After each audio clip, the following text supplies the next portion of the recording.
Sanbonani, Ahe.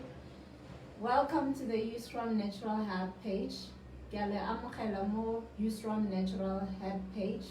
Le amukhetu. Please feel at home. My name is Rio, and today I'm not alone. I'm with Titi, and she will be sharing with you more knowledge as we talk about life during the pandemic or life since the pandemic has taken place. As you would know that in South Africa this month it will be our 12th month since the pandemic has started and since we went on our very first complete lockdown. hard lockdown which changed all of our lives in different ways.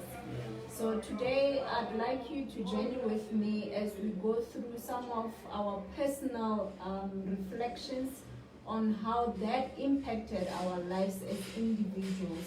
Titi, can you please say something to the people before we continue? Thank you. Hi everyone, good morning, and wherever you're watching us from, good morning, you're welcome to the program. This is Yusram Natural Herb. Well, we're ready to discuss, like my colleague said, we're ready to discuss about the pandemic, how it has affected a lot of people. This month that we're in March last year, South Africa went to complete lockdown, and I know it affected a lot of people, both economically, in terms of relationship or our lives. It affected us a lot. And we can't say after because we're still in the pandemic, and nobody knows if it will be over or when it will be over, but our prayer is that it will soon be over. But you can share with us. You can call us during the program. Our number is on the screen, or we'll say that as the program goes on. You can join in live to share your experience, because I believe that problem shared is partially solved. If you tell me how you went through yours, maybe I can learn something from you. If I also say something about how I went through the pandemic throughout the whole from 26, was it 26 or 27, we went through the lockdown. Throughout, I know it was very hard for a lot of people. So I can share my experience, you can also share yours. So that is what this program is all about. Feel free to share, talk, call us, share with us. We are here to help each other so that we will have our shoulders to lean on. We have each other as brothers and sisters. I'll lean on you and you also lean on me. So that's what the program is basically all about. Right. Thank you so much, Titi, for that brief introduction. I'll start first. Okay. Thinking back to 2020 last year, I was thinking back. Sorry about that. Thinking back to 2020 last year, around this time, I remember very well that the first weekend which we went through the hard lockdown, I was supposed to go on a date. Oh wow, interesting. Thank you very much. I was supposed to go on a date. So around this time we had already decided that on this date we are going on a date.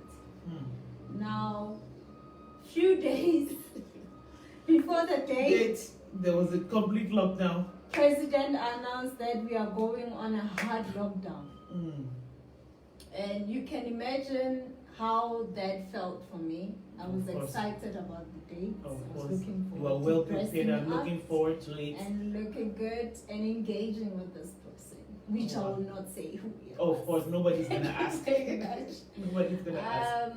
And I remember very well that the last weekend before the first weekend of the lockdown, I was at a party. Okay. And already at that time, there were certain laws that were put in place, like alcohol was not permitted. Yes, there was restriction on it. However, we found a way to have fun with all those restrictions. Yeah. And thank God that it didn't affect the party, as the person who had been preparing for the party had sent out invitations in January. So we were grateful that we were given that opportunity to still go on with our plans. And lockdown happened. No movement. Total lockdown. Complete indoor. I thought the world was gonna come to an end. I have to be honest with you, because it was just announced suddenly that the country is going into total lockdown. As you know, I am not a South African, and I was looking forward to visiting my children in that particular period back in West Africa. I was supposed to travel. Okay. So with the complete lockdown, everything ish. I don't know what to say. I don't even know how to express the way I was feeling. You can imagine a mother who has left her children for over a year. The plan was for me to travel by the last day of the month, Sure. which was March. So you can imagine I bought so and so, I bought clothing for them. I was looking forward to traveling. I was supposed to write my tickets towards the end of the month. Then, just like that, there was a total lockdown, which means no movement. We were restricted to be indoor. So you can imagine, I know a lot of mothers out there can understand where I'm coming from. Leaving your children behind for over a year, then planning to go and visit. Then the president said, nobody must go anywhere. Can you just beat that? So it really affected a lot of people. So that is my own personal experience. And I know a lot of people out there will also have theirs to share. So that's what we're looking forward to. Hopefully we'll get a call from anybody. Our number is 073 172 8008. 073 172 8008 for whoever wants to join in. So do you have any friends who maybe have shared their experience with you prior to now? In fact, let me tell you what the interesting happened about our lockdown last year. When the president announced it, he said it was only going to be for 2 weeks. 2 weeks, yeah. And everybody was excited to go home. Others went to see their partners. Everybody was excited it was to like go. A long vacation. To go wherever. Now, before the 2 weeks ended, interestingly, what happened is that now that hard lockdown was extended. Yeah. So now certain people found themselves in situations whereby they were stuck where they were. They couldn't return. Yeah. I know a friend of mine who was frustrated that he can't go back to his own house. He left his house alone because he used that 2 weeks to go home and be with family. But now his house was all by himself. He couldn't travel. And now people had to learn to work from home. For some people, it was not a thing of just stay at home. For some people, they had to now learn to work from home. The frustration of the network at home, because now at home you don't have savers, like the internet savers like you do in your workplace to make the internet move fast. Maybe you have your Wi-Fi, you just buy data on your phone or whatever. It's not working fast. So it's not working fast, of course. Like when you are in the office. So now the frustration of having to deal with, for example, especially the people that deal with call centers who were working from home. Yeah. The internet is slow. The client is frustrated on the other side. They want you to help them. You are frustrated, and then you had to deal with all of that. That had been one of the most frustrating and difficult time for people. Yeah. But thank God that at some point, people with kids were allowed to have movement. To be able to fetch kids and also be able to get the kids to come to them, because that was also another frustration. Yeah, to say we've sent our kids to the grandparents for visiting for that 2 weeks. Because we knew it was 2 weeks. In fact, they closed before the lockdown. Yeah. Remember, and you must remember. For some parents, when you send your kids to your parents' home, there's a certain grocery that you buy. Of course. To make sure that your parents are not burdened for the period. For the period of the visit. The visit. And your kids are also comfortable. Yeah. You understand, at home. Now, having to have that extension extended, you can imagine how it affected different people. Yeah, yeah. And I think one of the most painful things that I've had some of the people close to me go through during that time was when they lost loved ones. now you lose a loved one and you're told only 50 people Only 50 people can attend can the attend. funeral. And you know, in life, when you are facing a tragedy such as a loss of a loved one, one of the things that comforts you on the day of the funeral is the presence of the people that love That you. loves you, yeah. Now, you don't even have all of That those privilege, people. yeah. You have to choose. You have to Now choose. you have to choose. If from the partner or maternal, you have to say, okay, mom or whatever from your side, you can only have 25. From this side, 25. But it's not possible because the deceased must also have friends who are very close and wish to attend to say their final goodbyes. So it made it very difficult for a lot of people and very sad because the loss of a loved one alone is something that is only God that can heal the pain. It's not something that you can just sleep over and wake up the following day like you have headache and you take Panadol and the headache disappears. This one puts a hole in your heart and it's something that can last a lifetime if care is not taken. Whoever has lost a loved one will know what I'm talking about. I have experienced it. I had my own share, so I know how it feels.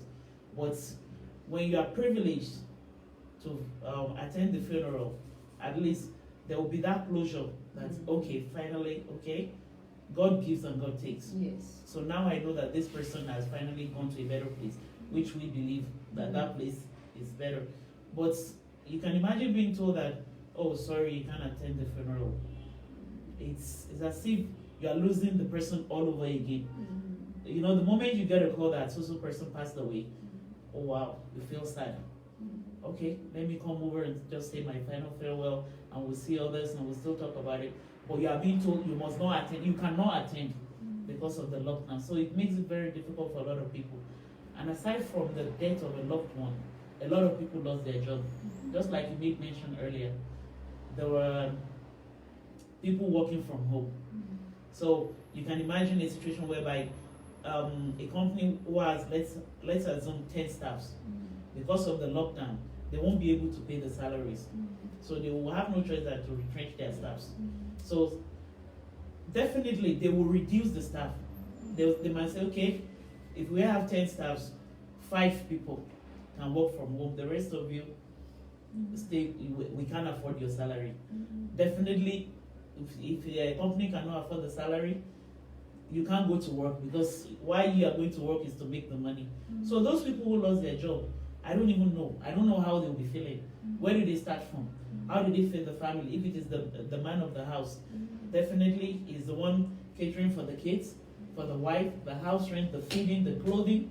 So where do they start from? So I don't know. We're just praying that this thing will come to an end as soon as possible, because it's not only that you lose a loved one, you lose your job.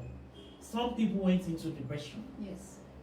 Because suddenly you are called that somebody died. The following day, you are called that you are fired from your work. Some people would die not even because of the pandemic, Yes. but because of the stress from the pandemic. Not because you have COVID-19. No. There are some deaths that are attached to it, to that situation on its own. You lose a loved one, then you lost your job again. That's enough to make somebody mad. Yes. To break down completely. Completely. And speaking about employment, Titi, it's not only the people that lost their jobs that were affected. I mean, there are people whom their companies had to cut a certain percentage of their salaries to save everyone's jobs and to also be able to sustain the company. Now, you are used to a certain income.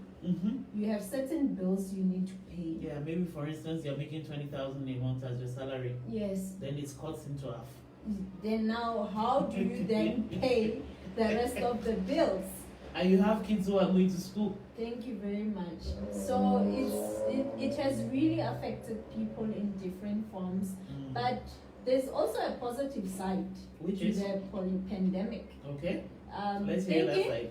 Thinking from the company's perspective. Okay. Right?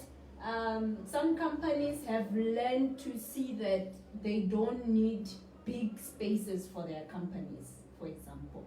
Okay. That certain staff members can actually work from home. Mhm. They don't need to be in the office. In the office, always. So they can actually move to a smaller office space, and have only the people that need to be in the office being at the office, which is saving the company a lot of money. Because you must understand, a lot of companies are renting their spaces. Not all are actually owning the buildings. Yes. So now that is one of the positive sides to it. Of which, on the other side, for other people who have started working from home, if you are a wife, you have kids, you have a husband, you have a household to run, and you're working. From home? So working from home to a certain degree has helped them. Because now you must imagine, in the morning you probably have to leave an hour early because you have to drop your kids at school or at crash before you get to the office. And on your way back home, you still get in traffic, whether it's before you pick up the kids or after you pick them up, before you get home. And when you get home, you still have to cook and prepare a meal. Now working from home, you are able to manage your time.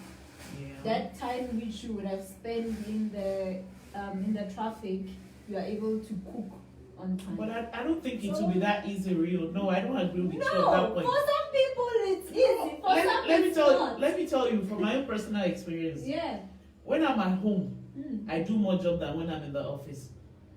Because as a woman, you are the mother of the house. You are the homemaker. Okay.